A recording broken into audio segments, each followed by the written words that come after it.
नमस्कार, मैं हूँ आनंद और आप देख रहे हैं जॉइन फॉर एडुकेशन। आज मैं कक्षा 9 चैप्टर 7 चैप्टर का नाम ट्रायंगल्स है, उससे रिलेटेड कुछ एक्सरसाइज का प्रश्न करने जा रहा हूँ।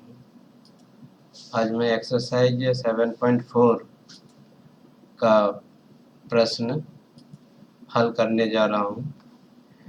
एक्सरसाइज 7.4 को यदि आप देखते हैं तो इसका पहला क्वेश्चन है, saw that in right angle triangle the hypotenuse is the longest side. यही प्रश्न कहता है। प्रश्न को अगर आप अच्छा से पढ़ते हैं और समझते हैं तो कहता है कि दिखाइए कि समकोण त्रिभुज में हाइपोटेन्यूज या कर्ण जो है सबसे लंबा भुजा होता है। देखिए, इससे रिलेटेड एक रिलेवेंट फिगर यहाँ पर हम ड्रॉ किए हैं, ए बी सी। ये आपका ए बी सी जो है आपका एक राइट एंगल ट्रायंगल है जिसका एंगल बी जो है आपका 90 डिग्री है। यहाँ पर देखिए, A B C is right angle at B, और एंगल ए प्लस सी को अगर ऐड करते हैं, बाकी का एंगल ए और सी को अगर हम ऐड करते हैं तो ये 90 डिग्री हो जाएगा।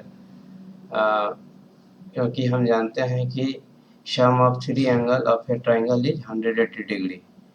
तो यहाँ पर आपका ए और C each less than 90 degree. तो यहाँ पर ए और सी जो है दोनों को ऐड करने से 90 डिग्री आता है। इससे पता चलता है कि ए और सी 90 डिग्री या एंगल बी से छोटा है। So angle B is greater than A, hope that there is no problem to understand at this step.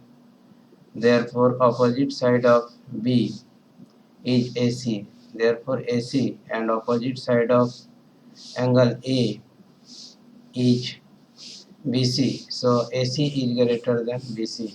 Side opposite to greater angle is longer. Again B is greater than C. So opposite side of B is AC and opposite side of angle C is AB. Therefore AC greater than AB. If we put at a balance equation number 1 and equation number 2, then AC is greater than BC and AB. So AC is the longest side. तो इस तरह से ये आपका question में जो पूछा जा रहा था कि आप प्रूव कीजिए कि किसी राइट एंगल में या समकोण त्रिभुज में कर्ण जो है सबसे बड़ी भुजा होती है। तो ये जो आपका सॉल्यूशन है ये बहुत दोनों ही मीडियम की विद्यार्थियों के लिए जो है आपका उपयोगी होगा। जो मतलब हिंदी माध्यम, जिनका मीडियम ऑफ इंस्ट्रक्शन हिंदी है या फिर जिनका मीडियम ऑफ इंस्ट्रक्शन आपका अंग्रेजी है, so this solution will be useful to all students who have a medium of instruction either Hindi और इंग्लिश। इसका आप दूसरा प्रश्न हम लोग देखते हैं। In figure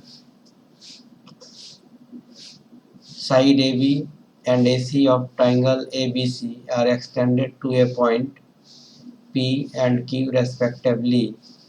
Also angle PBC less than angle QCB.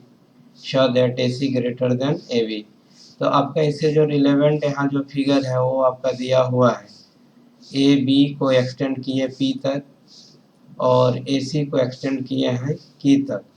तो हम लोग को यहाँ पर बोल रहा है कि जब आप एक्सटेंड करते हैं तो आप ये दिखाइए कि angle P B C, angle आपका पी बी सी मतलब ये angle P B C less than angle Q C B. तो क्यू सी बी ये, तो यहाँ पर हम लोग ऐसा करते हैं कि A B C plus P B C, A B C equal plus P B C, ये आपका लीनियर पेयर हो जाएगा। तो सम ऑफ लीनियर पेयर जो है 180 डिग्री होता है, जो यहाँ पर रीजन के साथ हम लोग दिखा दिए हैं। तो यहाँ पर आपका एंगल ए बी सी जो होगा 180 degree minus P B C, इसको इक्वेशन नंबर 1 सपोज कर लिए। Similarly angle A C B उसी तरह से angle A C B equal to हो जाएगा 180 degree minus angle Q C B. It is given that, यहाँ पर दिया हुआ है कि P B C less than Q C B, आपका पी बी सी जो है less than Q C B है। तो यहाँ पर आप जैसे पी बी सी का वैल्यू पुट कर देते हैं फ्रॉम इक्वेशन नंबर 1 और इक्वेशन नंबर 2 से, तो यहाँ 180 डिग्री माइनस क्या हो जाएगा, की सी बी हो जाएगा, और फिर आपका की सी बी का वैल्यू हो जाएगा 180 डिग्री माइनस आपका पी बी सी हो जाएगा। हाफ दैट, यहाँ इस स्टेप पर कोई दिक्कत नहीं होना चाहिए। पी बी सी का वैल्यू यहाँ से हम लोग पुट कर रहे हैं, तो 180 degree minus P B C, अब ये आपका 180 डिग्री, और या इसको अगर हम वैल्यू पुट करते हैं तो इसका वैल्यू है ए सी बी, इसका वैल्यू है A B C from 1 and 2। तो यहाँ पर देखते हैं इसका जो अपोजिट साइड जो है आपका ए बी है, इसका अपोजिट साइड ए सी है, तो इसको अगर अरेंज कर देते हैं तो ए सी ग्रेटर देन ए बी। तो इस तरह से आपका क्वेश्चन नंबर 2 को हम लोग सॉल्व कर लेते हैं। How that there is no problem to understand the explanation of this question. So we solved the question number 1 and 2 of exercise 7.4. आइए इसके अगले प्रश्न को देखते हैं। So आपका तीसरा जो प्रश्न है, in figure angle B less than angle A, angle B आपका ये है और ये आपका एंगल सी है, तो angle B less than angle ए, ये आपका एंगल बी है, ये आपका एंगल ए है, and angle C less than angle D, angle C आपका लेस देन एंगल डी है।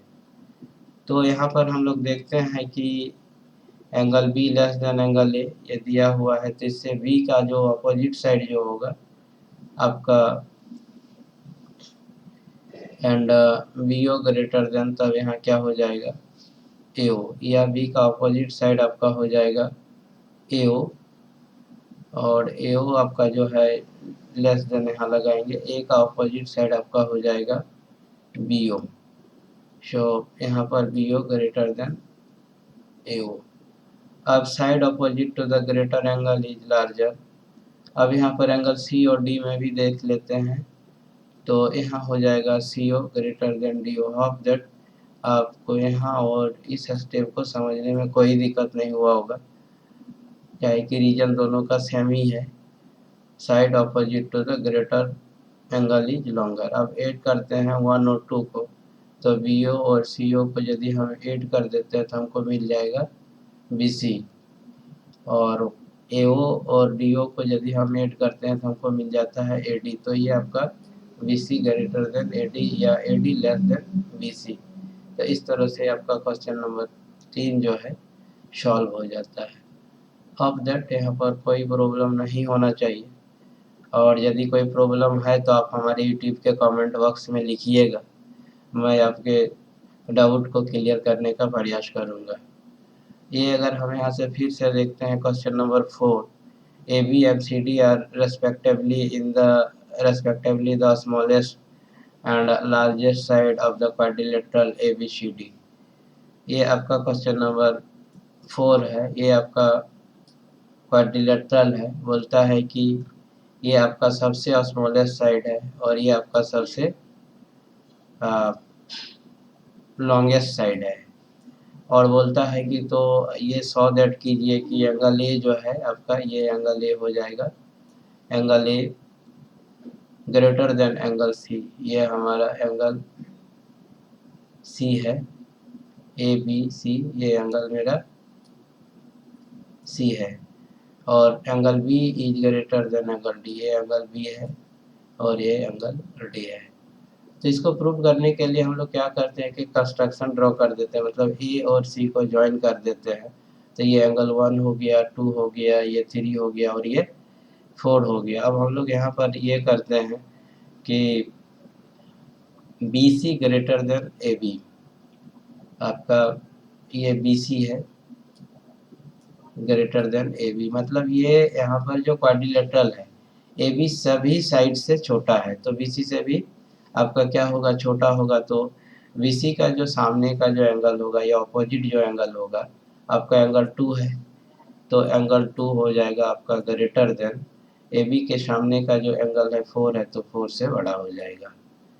यहाँ पर कोई दिक्कत नहीं होना चाहिए। Angle opposite to the longer side is greater, यही रीजन हम लोग यहाँ पुट अप किए हैं इन ट्राइंगल ADC। अब हम लोग ट्राइंगल ADC में कंसिडर कर लेते हैं।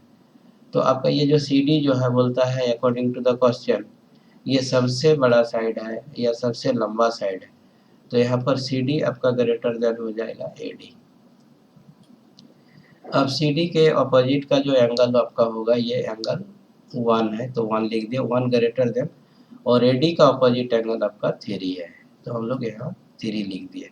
अब हम लोग क्या किए, क्वेश्चन नंबर 1 और 2 को ऐड कर देते हैं। तो 1 और 2 को ऐड करेंगे तो लेफ्ट हैंड साइड में 2 + 1 हो जाएगा और राइट हैंड साइड में 4 + 3 हो जाएगा। तो आप 1 + 2 को अगर देखते हैं फिगर में तो ये पूरा एंगल A हो गया, तो यहाँ पर लिख दिए हम लोग एंगल A। और 4 और 3 को यदि हम ऐड करते हैं तो यहाँ पर एंगल आपका C हो गया, हम लोग लिख दिए C। तो सिमिलरली बाय ज्वाइनिंग BD, अगर B और D को भी इसी तरह से ज्वाइन कर देते हैं तो we can prove that angle B greater than angle D। ये हम आप लोगों पर छोड़ देते हैं ज्वाइन करके, फिर उसी तरह से 1 2 एक और नया फिगर आप ड्रॉ कर लीजिएगा, BD को ज्वाइन कीजिएगा, 1 2 डाल दीजिएगा, फिर यहाँ 3 4 डाल दीजिएगा, और इसी प्रोसेस को आप फॉलो करते हुए इसको प्रूव कीजिएगा और हमारे यूट्यूब के कमेंट बॉक्स में लिखिएगा। अब इसका 7.4 का जो क्वेश्चन नंबर 5 है, अगर आप इसको देखते हैं तो in figure PR greater than, आपका ये PR है, PR ग्रेटर देन PQ, ठीक है, एंड PS बाइसेक्ट, PS जो है आपका ये PS है, PS bisect angle QPR, QPR को बाइसेक्ट कर रहा है, ठीक है। प्रूव दैट एंगल PCR, ये आपका एंगल P, उसके बाद AS और R ये आपका ग्रेटर देन है PSQ, मतलब इस एंगल से। अब हम लोग देखते हैं इसको प्रूव करने का प्रयास करते हैं। तो angle PQR greater than angle PRQ, यहाँ पर कोई दिक्कत नहीं होना चाहिए क्योंकि यहाँ देखिए PR ग्रेटर देन PQ दिया हुआ है, इसी को लिया गया है, और एंगल इसका रीजन होता है angle opposite to the longer side is greater. तो PR यहाँ पर देखते हैं आप P और R, PR का जो आपका ऑपोजिट जो एंगल होगा वो आपका हो जाएगा ये QP और आपका S हो जाएगा। फिर आपका PRQ का जो ऑपोजिट एंगल होगा, ये PQR का ऑपोजिट एंगल ये आपका हो गया RPS PQR,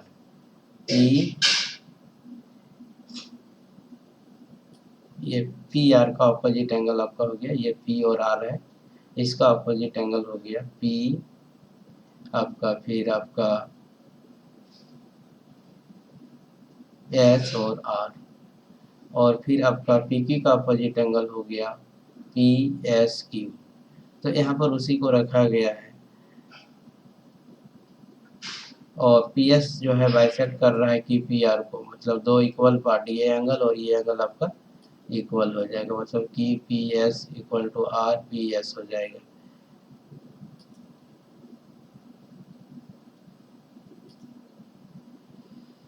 तो इन ट्राइंगल PQS, ये P और आपका Q है और ये S, इस ट्राइंगल पर यदि हम लोग कंसिडर करें तो sum of 3 angle of a triangle is 180 degree. तो एंगल PSQ का वैल्यू हो जाएगा PSQ, मतलब इसका जो वैल्यू है आपका 180 डिग्री माइनस PSQ, मतलब